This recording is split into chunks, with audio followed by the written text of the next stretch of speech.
तुम्हाला विचारल्याशी थोडी सुरू होणार आहे. सर एक बोलायचं होतं की आता आम्ही आतमध्ये असताना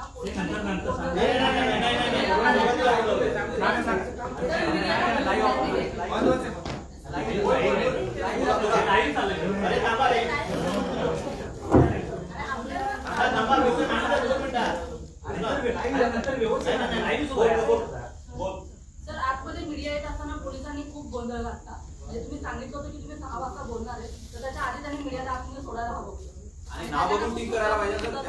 एवढा गोंधळ घातला ना त्यांनी, त्या लेडी कॅमेरामॅनला एवढा त्रास दिला, पकडून ठेवलं अनावश्यक. मी जाताना बघतो.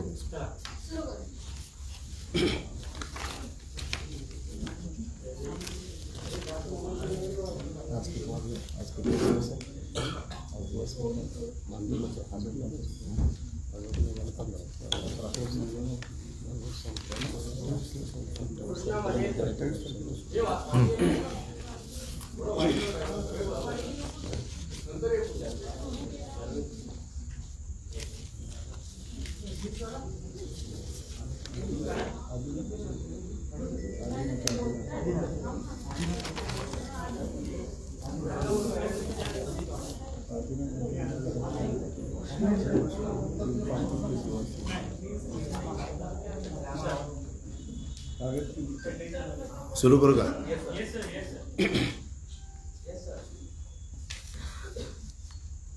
गेले 15 दिवस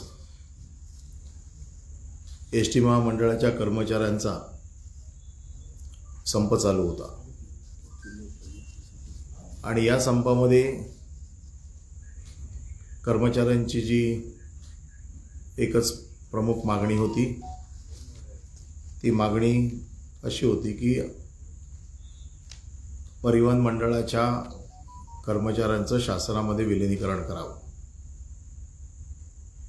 या बाबतीत सरकार म्हणून आम्ही आमची भूमिका वेगवेगळ्या स्तरावर मांडत होतो आणि माननीय उच्च न्यायालयामध्ये ज्या वेळेला हा विषय गेला त्यावेळेला उच्च न्यायालयाने एक त्रिसदस्यीय समिती बनवली होती आणि विलीनीकरणाचा निर्णय 12 आठवड्याच्या आतमध्ये या उच्च न्यायालयाच्या निर्देशाप्रमाणे समितीने घ्यावा. या समितीमध्ये मुख्य सचिव, वित्तीय विभागाचे सचिव आणि परिवहन विभागाचे सचिव अशा 3 जणांची एक कमिटी बनवली होती आणि या विलीनीकरणाचे जे विषय आहेत त्या संदर्भातलं आपलं म्हणणं त्या समितीबरोबर समोर मांडावं आणि या समितीने आपला अहवाल 12 आठवड्यामध्ये मुख्यमंत्र्यांकडे द्यावा आणि नंतर मुख्यमंत्र्यांच्या म्हणणं त्याला जोडून मग तो हायकोर्टात द्यावा अशा प्रकारचे निर्देश माननीय उच्च न्यायालयाने दिले होते.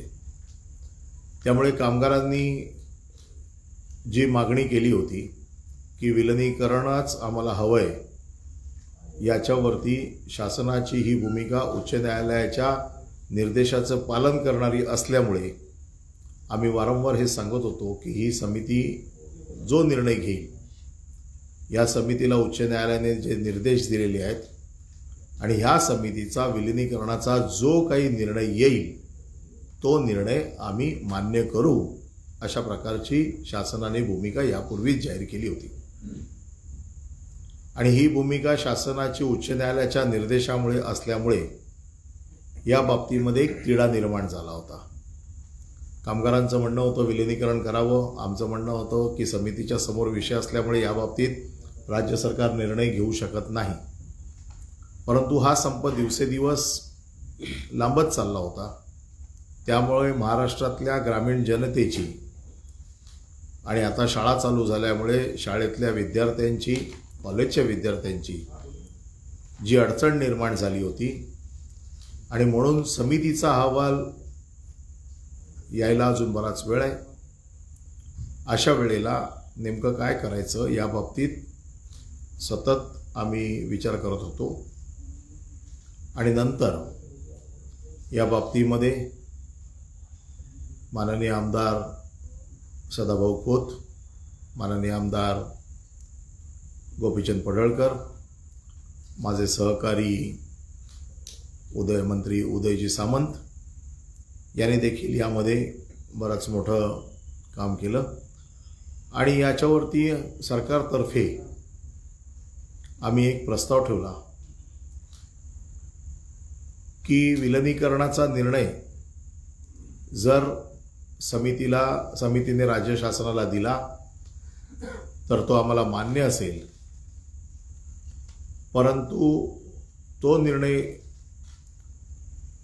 येईपर्यंत किंबहुना तो निर्णय होईपर्यंत हा तिढा असाच कायम ठेवता येणार नाही आणि म्हणून सरकारने कामगारांच्या कर्मचाऱ्यांच्या पगारामध्ये वाढ करण्याचा निर्णय घेतलेला आहे आणि ही वाढ त्यांच्या मूळ पगारामध्ये करण्यात येणार आहे. आमचा जो करार आहे कर्मचाऱ्यांबरोबर, या कर्मचाऱ्यांच्या करारामध्ये जो डीए दिला जातो तो राज्य सरकारच्या डीए सारखा दिला जातो. जो राज्य सरकारला डीए आहे, राज्य सरकारच्या कर्मचाऱ्यांना जो डीए आहे तोच डीए एसटीच्या कर्मचाऱ्यांना दिला जातो. घरभाडे भत्ता जो राज्य सरकारच्या कर्मचाऱ्यांना दिला जातो तो देखील एसटीच्या कर्मचाऱ्यांना तसाच दिला जातो. इन्क्रीमेंट जे राज्य सरकारच्या कर्मचाऱ्यांना दिलं जातं त्याप्रमाणे द्यावं याचा निर्णय मी मागे ज्या वेळेला कर्मचाऱ्यांशी बोलून हे 2 प्रश्न मिटवले होते त्यावेळेला सांगितलं होतं दिवाळीच्या नंतर तो मी देईन आणि तसं त्यावेळेला ते मान्य झालं होतं. ह्या 3 गोष्टी राज्य सरकारप्रमाणे द्याव्यात असं करारामध्ये होतं. विषय होता बेसिकचा आणि म्हणून आज सरकारने एक निर्णय घेतलेला आहे की जे कर्मचारी जे 1 वर्ष ते 10 वर्ष या कॅटेगरीमध्ये आहेत, या कर्मचाऱ्यांच्या मूळ वेतनात ठोक 5,000 रुपयाची वाढ करण्याचा निर्णय घेतलेला आहे आणि त्यामुळे 1 वर्ष ते 10 वर्षापर्यंत जे कर्मचारी ज्यांचा मूळ पगार जो होता, ज्याचं मूळ वेतन 12,080 रुपये होतं, त्याचं वेतन आता 17,395 रुपये झालेलं आहे आणि त्याचं पूर्ण वेतन जे होतं ते वेतन जे 17,080 रुपये होतं ते आता 24,594 रुपये झालेलं आहे. म्हणजे साधारण 7,200 रुपयाची वाढ. ही वाढ आज आम्ही पहिल्या कॅटेगरीमधले जे होते, ज्यांना सर्वसाधारण आमच्याकडे जी काही कामगारांची मानसिकता होती किंवा जी माहिती होती की या गटामध्ये फार कमी प्रमाणात त्यांची पगार आहेत आणि त्यांचा जो आक्रोश दिसत होता आणि म्हणून यांच्या पगारामध्ये फार मोठ्या प्रमाणात वाढ करण्यात आलेली आहे. जवळजवळ 41% ही वाढ आहे आणि मला असं वाटतं की ही जी वाढ आहे ही आत्तापर्यंतच्या एसटीच्या इतिहासामधली सगळ्यात मोठी वाढ आहे. यानंतर 10 ते 20 वर्षापर्यंत जे कर्मचारी आहेत यांच्या मूळ वेतनात आम्ही 4,000 रुपयाची वाढ केलेली आहे. त्यामुळे ज्यांचा पगार 16,000 रुपये होता, त्यांचा पगार 16,000 रुपये ज्यांचं मूळ वेतन होतं त्यांचा पगार मूळ वेतनाचा 23,040 झालेला आहे आणि वाढ दिल्याच्या नंतर त्यांचा पगार आज 28,800 रुपये झालेला आहे. 20 वर्ष आणि त्याहून अधिक अशा लोकांचा जो पगार होता त्याच्यामध्ये आम्ही 2,500 ने वाढ केलेली आहे. म्हणजे ज्यांचा पगार 26,000 रुपये मूळ वेतन होतं आणि त्यांचं स्थूल वेतन 37,440 होतं, त्यांचं वेतन आता 41,040 झालेलं आहे. आणि ज्यांचं वेतन मूळ वेतन 37,000 होतं आणि स्थूल वेतन ज्यांचं 53,280 होतं, यांच्यामध्ये 2,500 रुपयाची वाढ केल्यामुळे त्यांचं मूळ वेतन 39,500 होईल आणि सुधारित वेतन त्यांचं 56,880 होईल. एक गोष्ट याच्यामध्ये होती की आपल्यासमोर सतत मीडियाच्या माध्यमातून की कामगारांचे 2 प्रकार होते की कामगारांचे अतिशय कमी पगार होते याची सतत आपल्यासमोर आली, पण काही कामगारांचे पगार जे चांगले होते या दोघांनाही वाढ दिली गेलेली आहे. परंतु जो काही गेल्या काही दिवसातला कर्मचाऱ्यांच्या भावना आम्ही जो बघत होतो त्या भावनांचा पूर्ण विचार करून त्यांना एक अतिशय चांगल्या पद्धतीने या सगळ्या गोष्टी आम्ही आज शासनातर्फे आज एका त्यांना चांगल्या दर्जाला म्हणा किंवा बाकीच्या राज्यांच्या सगळ्या तुलनेमध्ये आज त्यांना आम्ही नेऊन ठेवलेलं आहे। त्यामुळे ह्या कामगारांनी आज जो काही आमची दिवसभर चर्चा झाली या चर्चेमधनं जे काही सार बाहेर आलं किंवा जो काही आज निर्णय आला शासनाच्या तर्फे तो अशा पद्धतीने आला आहे आणि मला असं वाटतं की एसटीच्या या म्हणजे आम्ही जो अभ्यास केला त्यात सर्वात आत्तापर्यंत मिळालेली ही चांगली वाढ आहे। यामध्ये दुसरी गोष्ट कामगारांच्या मनात एक सतत होती की आपल्याला माहिती आहे की एसटी गेले 2 वर्ष कोरोनामुळे प्रचंड आर्थिक नुकसानीत होती आणि अशा आर्थिक नुकसानीत देखील राज्य शासनाने एसटीला जवळजवळ 2700 कोटी रुपयाची मदत ही पगारासाठी केली होती। 2700 कोटी रुपये राज्य शासनाने पगारासाठी दिले होते, परंतु काही कारणास्तव त्यांचे पगार हे उशिरा होत होते आणि नेमका ह्या दरम्यान काही कामगारांनी पगार उशिरा मिळतात, सावकाराचं कर्ज आहे किंवा सावकाराचा तगादा आहे, त्याची काही जणांची वीज कापली, अशा वेगवेगळ्या कारणास्तव आत्महत्या केल्या आणि म्हणून राज्य शासनाने त्यांचा पगार प्रत्येक महिन्याच्या 10 तारखेच्या अगोदर होईल ही हमी घेतलेली आहे। त्यामुळे एसटीच्या कामगारांचा पगार याच्या पुढे कधीही 10 तारखेच्या पुढे होणार नाही अशी हमी आज राज्य शासनाने घेतलेली आहे। या बाबतीमध्ये आज ज्या वेगवेगळ्या चर्चा झाल्या त्या चर्चेमध्ये कामगारांचं उत्पन्न कसं वाढलं पाहिजे म्हणून एक इन्सेंटिव्हची योजना आम्ही आज जाहीर करतोय। आम्ही यावरती निर्णय घेऊ की एसटीचं उत्पन्न वाढलं, वेगवेगळ्या राज्यांमध्ये अशा प्रकारच्या योजना आहेत की एसटीचं उत्पन्न वाढलं तर ते उत्पन्न वाढवण्यासाठी जो ड्रायव्हर कंडक्टर जो असेल ज्याने जास्त पैसे आणले तर त्यांच्या बाबतीत चांगली इन्सेंटिव्ह आम्ही त्याच्या बाबतीमध्ये लागू करू, म्हणजे पगाराबरोबरच एसटीचं उत्पन्न वाढवण्यासाठी देखील कामगारांना प्रोत्साहन मिळेल। आणि म्हणून या बाबतीमध्ये सर्वकष विचार करताना आज एक दुसरी देखील मागणी आली की ज्या कामगारांनी आत्महत्या केलेली आहे या कामगारांच्या आत्महत्येचा सहानुभूतीपूर्वक विचार करावा। कोणीही आत्महत्या करू नये असं आमचं म्हणणं आहे, परंतु दुर्दैवाने ज्यांच्या आत्महत्या झाल्या आहेत त्यांच्या बाबतीत शासन सहानुभूतीपूर्वक विचार करेल। मला असं वाटतं की ज्या गोष्टींसाठी हा संप झाला त्याच्यातली जी प्रामुख्याने जी कारणं होती त्याच्यातली 2 प्रामुख्याने कारणं होती की वेतनवाढ चांगली व्हावी आणि पगाराची हमी आम्हाला मिळावी। मला असं वाटतं शासनाने या दोन्ही गोष्टी मान्य केलेल्या आहेत आणि याचबरोबर काही गोष्टी अशा होत्या की ज्याच्यामध्ये कामगारांचं कर्मचाऱ्यांचं असं म्हणणं होतं की ह्या जाचक अटी आहेत, या नाहक अटी आहेत। त्या बाबतीत एक तर आमच्या आज निदर्शनास आली ती म्हणजे जे कामगार कामावर येतात परंतु कामावर त्यांना ड्युटी नसल्यामुळे त्यांची रजा भरून घेतली जाते, म्हणजे तो कामावर येऊन देखील त्याचा पगार त्या दिवसाचा मिळत नाही। आम्ही आजच्या आज हे मान्य केलं आहे की याच्यापुढे जो कामगार कामावर हजेरी लावेल त्याला त्या दिवसाचा पगार मिळेल। या व्यतिरिक्त काही जाचक अटींची आज कामगारांनी आम्हाला कल्पना दिली, त्यावरती सविस्तर विचार करून शिस्त राहावी म्हणून अटी तर नक्कीच राहतील, परंतु कोणा निरपराधाला त्याची शिक्षा होणार नाही किंवा जाचक अटींमुळे कोणा निरपराधाला त्रास होणार नाही याची देखील जबाबदारी आम्ही घेतलेली आहे आणि त्या बाबतीत आम्ही संपूर्णपणे विचार करू। मला असं वाटतं की आज गेले कित्येक दिवस हा जो विषय आहे या विषयासाठी संप चालू होता। मी आपल्या माध्यमातून दररोज आवाहन करत होतो की संप मागे घ्यावा। संप मागे घेण्यासाठी प्रत्येक वेळेला माझं आव्हान होतं, मुख्यमंत्र्यांनी देखील आवाहन केलं होतं आणि ह्या सगळ्या गोष्टी ज्या वेळेला एका स्थितीत आल्या आपल्याला हे सांगायचं आहे की माननीय मुख्यमंत्री, माननीय उपमुख्यमंत्री या दोघांनी देखील आम्हाला मार्गदर्शन केलं. त्याचबरोबर माननीय नेते शरदचंद्रजी पवार साहेबांनी देखील आम्हाला याबाबतीत मोठं मार्गदर्शन केलं, कारण त्यांचा एसटीचा अनुभव आम्हाला यासाठी कामाला आला. आणि ह्या तिन्ही नेत्यांनी या सगळ्या आमच्या ज्या गोष्टी ज्या आज आम्ही तुमच्यासमोर ठेवल्या त्या सगळ्याला मान्यता दिली. त्यांच्याशी चर्चा करून आज आम्ही ही घोषणा तुमच्यासमोर ठेवतोय.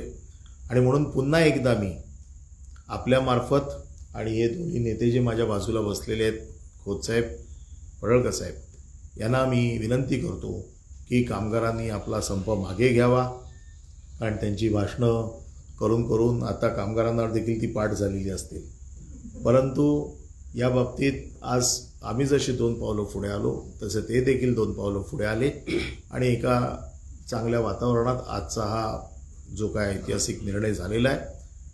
माझी कामगारांना विनंती आहे की जे कामगार आपल्या गावाकडे आहेत त्यांनी उद्या सकाळी 8 वाजता किंवा त्यांची जी काही नोकरीची वेळ आहे त्यावेळेला हजर व्हावं. जे कामगार मुंबईत आहेत त्यांना मुंबईहून जायला 1 दिवस लागेल, म्हणून त्यांनी परवा कामावरती हजर व्हावं. आणि जे कामगार निलंबित आहेत, जे हजर झाल्यावरती त्यांचं ताबडतोब निलंबन रद्द केलं जाईल. परंतु जे हजर होणार नाहीत त्यांच्या बाबतीत शासन कडक कारवाई केल्याशिवाय राहणार नाही. आणि म्हणून पुन्हा एकदा जे निलंबित आहेत आणखी ज्यांच्यावरती आम्ही कारवाई केलेली आहे सेवा समाप्तीची, त्यांनी ताबडतोब कामावरती हजर व्हावं. म्हणून आमची पुन्हा एकदा सगळ्या कामगारांना विनंती आहे की हा निर्णय आपल्यासाठी केलेला आहे आणि म्हणून आपण ताबडतोब आपला संप मागे घ्यावा. आणि या बाबतीत एसटीचं जे नुकसान झालेलं आहे, मला असं वाटतं की या एसटीच्या या आपलं टोटल किती झालं आता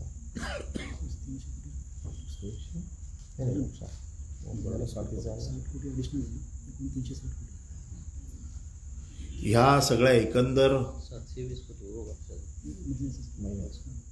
ह्या एकंदर एसटीवरती एकंदर आम्हाला प्रत्येक महिन्याला 60 कोटीचा अतिरिक्त बोजा आम्हाला याच्यावरती स्वीकारावा लागला. म्हणजे आमचा आत्ता प्रत्येक महिन्याला जवळपास 360 कोटी रुपयाचं आम्ही हे बर्डन पगारासाठी घेतोय. जवळजवळ 750 कोटी रुपये आम्हाला याच्यासाठी अतिरिक्त पैसे मोजावे लागणार आहेत. आज एसटी जी गेल्या 2 वर्षात आर्थिक खाईत अडकलेली आहे, तिचं प्रचंड मोठं नुकसान झालं आहे. मी कामगारांना विनंती करतो की हा संप मागे घेऊन आपण सर्वांनी पुन्हा एकदा एसटी मूळ पदावर येण्यासाठी किंवा एसटी रुळावर आणण्यासाठी आपण सगळे प्रयत्न करू, अशी मी या आपल्या सर्व चॅनल्सच्या माध्यमातून, पत्रकारांच्या माध्यमातून आपल्याला विनंती करतो. धन्यवाद.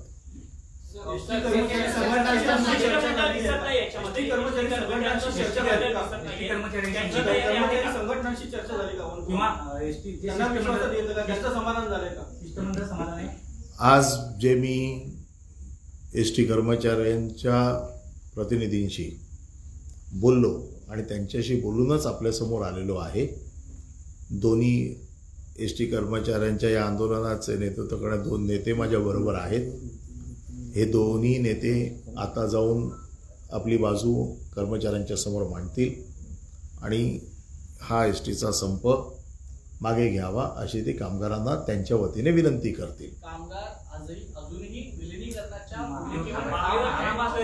आमचे काही प्रतिनिधी आहेत, त्यांच्याशी बातचीत केली. ते म्हणाले की आम्हाला या मागण्यांव्यतिरिक्त विलिनीकरणाची जी मुख्य मागणी आहे ती मान्य झाल्याशिवाय आम्ही हा संप मागे घेणार नाही. आम्ही पुन्हा एकदा सांगतो, शासनाला जे शक्य आहे ते शासनाने केलेलं आहे. जे आजही शासनाच्या आत्तापर्यंतच्या या पूर्ण एसटीच्या कारकिर्दीमध्ये जास्तीत जास्त देण्याचा प्रयत्न केलेला आहे. पूर्णपणे आर्थिक नुकसानीत असताना देखील अशा प्रकारचा निर्णय केलेला आहे. विलिनीकरणाच्या भूमिकेवरती शासनाने आपली भूमिका पहिल्या दिवशीपासून मांडलेली आहे की जोपर्यंत कमिटीचा निर्णय येत नाही, याच्या बाबतीतला हायकोर्टाने आदेश दिलेले आहेत. विलिनीकरणाच्या बाबतीमध्ये एक समिती तयार केलेली आहे. त्यामुळे शासन विलिनीकरणाचा निर्णय घेणार नाही. विलिनीकरणाचा निर्णय तो समितीने घ्यायचा आहे आणि समिती जो निर्णय घेईल तो शासनाला मंजूर असेल. या बाबतीमध्ये जो उशीर होतोय, कारण आजही 12 आठवड्यांची त्यांना वेळ आहे, 12 आठवडे हा संप चालू नये म्हणून शासनाची ही भूमिका आहे, म्हणून शासनाने उचललेलं हे पाऊल आहे. याला कामगारांनी प्रतिसाद द्यावा अशी मी विनंती करतो. अन्यथा आम्हाला ह्या बाबतीमध्ये एसटीचं अजून जास्त नुकसान हे आम्हालाही सरकारलाही देखील परवडणार नाही आणि कामगारांना देखील परवडणार नाही. आणि म्हणून मी पुन्हा एकदा विनंती करतो की कामगारांनी आपली जर अशी ठाम भूमिका ठेवली तर त्याच्या बाबतीमध्ये सरकारने आपलं म्हणणं अतिशय स्पष्टपणे मांडलेलं आहे. या बाबतीत कामगार नेते जे आहेत ते जाऊन निर्णय घेतील, परंतु आम्ही आमची भूमिका मांडलेली आहे.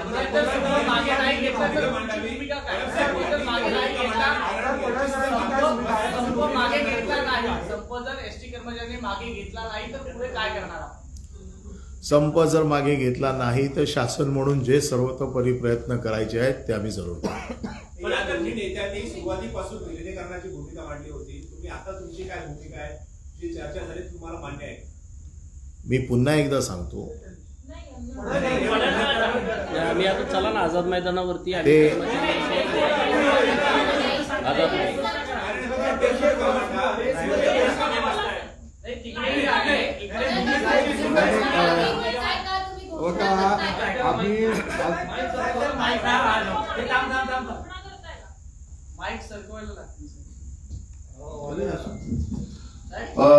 ठिकाणी आदरणीय परिवहन मंत्री महोदयजी, त्याचबरोबर दुसरे आमचे सहकारी मंत्री सावंत साहेबजी आणि योगी आणि माझे सहकारी आमदार गोपीशेठजी पडळकर, आता मंत्री महोदयांनी त्यांची भूमिका, शासनाची भूमिका या ठिकाणी मांडलेली आहे. या भूमिकेच्या बाबतीमध्ये आम्ही तातडीनं आझाद मैदानावरती जात आहोत आणि ही भूमिका शासनाची आणि कामगारांच्या बरोबर चर्चा करून आम्ही त्या ठिकाणी बरोबर 7:30 वाजता आम्ही आमची भूमिका त्या ठिकाणी जाहीर करतो. पण तुम्हाला जी चर्चा झालेली आहे तुमच्या बरोबर, काल रात्रीपासून चर्चा सुरू आहे, तर त्या चर्चेबाबत तुम्ही समाधानी आहात का? ती मान्य आहे तुम्ही? ठीक आहे, कामगारांची आताची जी भूमिका आहे ती शासनाला जे शक्य आहे ते देण्याचं काम शासनाच्या माध्यमातून या ठिकाणी शासनाला घोषणा केलेली आहे. आमची मूळ मागणी जी होती ती शासनामध्ये विलीनीकरणाची होती, परंतु सध्या ही सगळी प्रक्रिया न्यायालयीन प्रक्रिया आहे. समितीच्या माध्यमातून हा निर्णय होणार आहे. ही भूमिका शासनाची असल्यामुळं जे शासनाला आता देणं शक्य आहे ते त्यांनी या ठिकाणी घोषित केलेले आहे. याबाबत आम्ही आता ग्राउंडवरती जाऊन कामगारांच्या बरोबर चर्चा करू. आम्ही ताबडतोब 7:30 वाजता न्यायालयाची भूमिका ती आता नाही, शासनाने याच्या देखील सांगितलं होतं न्यायालयातच हे प्रकरण आहे. ही भूमिका शासनानं जी पहिली होती तीच भूमिका आज या ठिकाणी ठेवलेली आहे. पण जोपर्यंत न्यायालयाचा निर्णय येत नाही तोपर्यंत आम्ही 2 पावलं पुढे येत आहोत आणि याबाबत एसटी कर्मचारी आणि त्याच्याबाबत विचार करावा अशी भूमिका शासनानं सकारात्मक घेऊन या ठिकाणी त्यांनी त्यांचं म्हणणं ठेवलेलं आहे. आम्ही याबाबत आझाद मैदानावरती जाऊन आम्ही या भूमिकेच्या बाबत चर्चा करू आणि निर्णय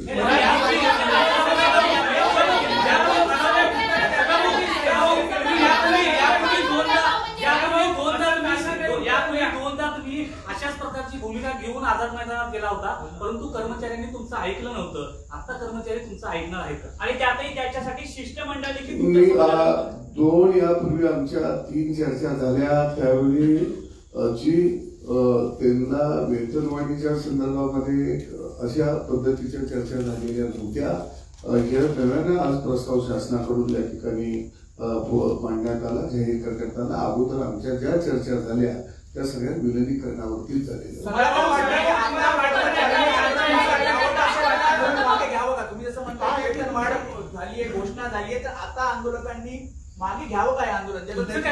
आता आम्ही आझाद मैदानावर जे आंदोलक बसलेले आहेत त्यांच्याबरोबर जाऊन आम्ही चर्चा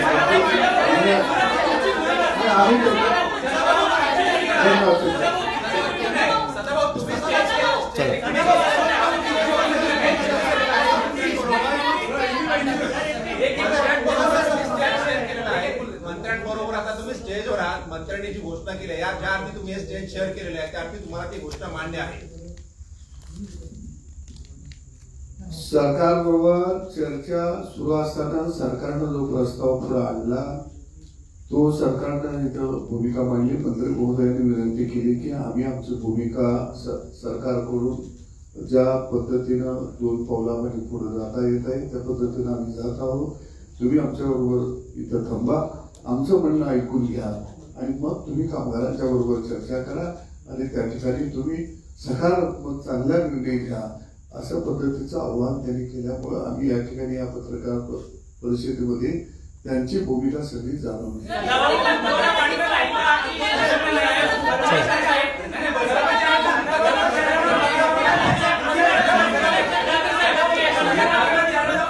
एक एक विचारलं ना,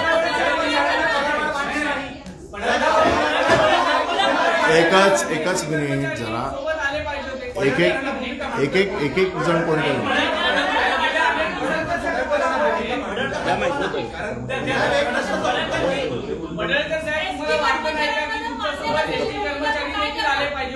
हे बघा, एसटी कर्मचाऱ्यांचं शिष्टमंडळ आमच्या सोबत आलेलं आहे. ऐका, या मीटिंग मध्ये बैठकीमध्ये सगळी भूमिका ही एसटी कर्मचाऱ्यांच्या वतीनं मांडलेली गेलेली आहे. संप हा एसटी कर्मचाऱ्यांचा उत्स्फूर्त संप आहे. संप काय आम्ही पुकारलेला नाही. आझाद मैदानावरचं आंदोलन आम्ही अनाऊन्स केलं. आम्ही 15 दिवस आझाद मैदानावरती बसून होतो. आता आम्ही इथून जाऊन आझाद मैदानावरती कर्मचाऱ्यांच्या सोबत चर्चा करणार, कारण 3 बैठका सरकारबरोबर आमच्या जेव्हा झाल्या, पहिल्या बैठकीमध्ये विलिनीकरण याशिवाय आमचा दुसरा कुठला विषय झाला नाही. दुसऱ्या बैठकीमध्ये सुद्धा विलिनीकरणाशिवाय आमचा कुठला विषय झाला नाही. काल जेव्हा बैठक झाली तेव्हा सुद्धा आम्ही माननीय मंत्री महोदयांच्याकडे आमच्या सगळ्या कर्मचाऱ्यांनी विलिनीकरणावरती भूमिका मांडली. सरकारच्या वतीनं त्यांची हतबलता सांगितली की विलिनीकरणाच्या बाबतीमध्ये जोपर्यंत कोर्ट निर्णय देत नाही, समितीचा अहवाल येत नाही, तोपर्यंत आम्ही निर्णय घेऊ शकत नाही. आणि मग त्यांनी कर्मचाऱ्यांच्या समोर असा प्रस्ताव पहिल्यांदा ठेवला, कारण याच्या अगोदर जेवढ्या बैठका झाल्या तेव्हा कुठला प्रस्ताव सरकारच्या वतीनं कर्मचाऱ्यांच्या समोर ठेवला गेला नव्हता. काल जो प्रस्ताव ठेवला तो प्रस्ताव घेऊन परत आम्ही आझाद मैदानावरती गेलो. आझाद मैदानावरती चर्चा करून काही सगळे त्यातले तज्ज्ञ मंडळी आहेत त्यांनी प्रस्तावात सरकारच्याकडे दिला आणि त्याच्यावरती सरकारनं भूमिका स्पष्ट केलेली आहे. त्यामुळं आता आम्ही इथून आझाद मैदानावरती जातोय, तिथं सगळ्या कर्मचाऱ्यांशी चर्चा करतोय, त्यांचं काय मत आहे आम्ही जाणून घेऊन आम्ही आमचा निर्णय जाहीर करू.